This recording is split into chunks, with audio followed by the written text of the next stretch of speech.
ഏകദേശം 60,000 കാർഗോ ഷിപ്പുകളാണ് ലോകം മുഴുവൻ കടലിൽ കൂടി സഞ്ചരിച്ചുകൊണ്ടിരിക്കുന്നത്. അതിൽ 5,855 കണ്ടെയ്നർ ഷിപ്പുകളാണ്. ഇതിൽ നല്ല പങ്ക് ഏകദേശം ഒരു 30-40% കപ്പലുകളും ഈ ഇന്ത്യൻ മഹാസമുദ്രത്തിൽ കൂടി കേരളത്തിൻ്റെ അടുത്തുകൂടി കടന്നു പോകുന്നുണ്ട്. അപ്പോൾ തീർച്ചയായിട്ടും ഈ വിഴിഞ്ഞം പദ്ധതി കൂടി വന്നതുകൊണ്ട് നമ്മുടെ തീരത്തിനടുത്തുകൂടി ഉള്ള കപ്പൽ ചാലിൽ കൂടി ധാരാളം കപ്പലുകൾ പണ്ടത്തേക്കാൾ കൂടുതലായിട്ട് കടന്നു പോകുന്നുള്ളതും തീരത്തോടടുത്ത് തന്നെ ഇത്തരത്തിലുള്ള കപ്പലുകൾ വരുമെന്നുള്ളതൊരു യാഥാർത്ഥ്യമാണ്. പക്ഷേ നമുക്ക് വിഴിഞ്ഞം പ്രോജക്റ്റിനെ വേണ്ടെന്ന് വയ്ക്കാൻ പറ്റില്ല, നമുക്ക് ഈ കപ്പൽ യാത്രകളെ തടയാൻ പറ്റില്ല.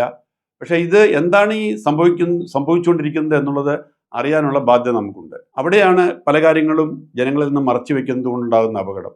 എങ്ങനെയാണ് ഈ കപ്പലപകടം ഉണ്ടായത് എന്ന് പോലും കണ്ടെത്താൻ കഴിയുന്നില്ല. പല കാരണം കൊണ്ട് ഈ ചെറുകപ്പലുകളിൽ തീ പിടിക്കുകയോ അല്ലെങ്കിൽ അപകടമുണ്ടാവുകയോ ചെയ്യാം. ഒന്ന്, ഈ കപ്പലിനുള്ളിൽ കണ്ടെയ്നറുകൾ പാക്ക് ചെയ്യുമ്പോൾ ഉണ്ടാകുന്ന പ്രഷറാണ്. രണ്ടാമത്, കപ്പലിൻ്റെ ബാലസ്റ്റിംഗ്, അതായത് കപ്പലിനുള്ളിലെ വെയിറ്റ് നിയന്ത്രിക്കുന്ന ഘടകം. ചരക്ക് നീക്കുന്നതിനനുസൃതമായിട്ട് കപ്പലിൽ നിന്ന് വെള്ളം നീക്കിക്കൊണ്ട് കപ്പലിനുള്ളിൽ തന്നെ ഇതിനുവേണ്ടി വെള്ളം നിറച്ചിട്ട് ആ വെള്ളം നീക്കിക്കൊണ്ടാണ്, അല്ലെങ്കിൽ വെള്ളം നിറച്ചുകൊണ്ടാണ്, ഇപ്പം ചരക്ക് അൺലോഡ് ചെയ്യുന്ന സമയത്ത് കപ്പലിനുള്ളിൽ വെള്ളം നിറയ്ക്കുക, ചരക്ക് നിറയ്ക്കുന്ന സമയത്ത് കപ്പലിനുള്ളിലെ വെള്ളം നീക്കുക. ഈ രീതിയിലാണ് കപ്പലിൻ്റെ ബാലൻസ് കൺട്രോൾ ചെയ്യുന്നത്. ഒരു 19ാം നൂറ്റാണ്ട് വരെ മണലോ കല്ലോ ഇട്ടായിരുന്നു ഇത്തരത്തിൽ ബാലൻസിങ് നടത്തിയിരുന്നത്. പക്ഷെ അതിനുശേഷം കൂടുതൽ സാങ്കേതിക വിദ്യകൾ വളർന്നതോടുകൂടി വെള്ളം നിറച്ചാണ് കപ്പലിൻ്റെ ബാലൻസിങ് നിലനിർത്തുന്നത്.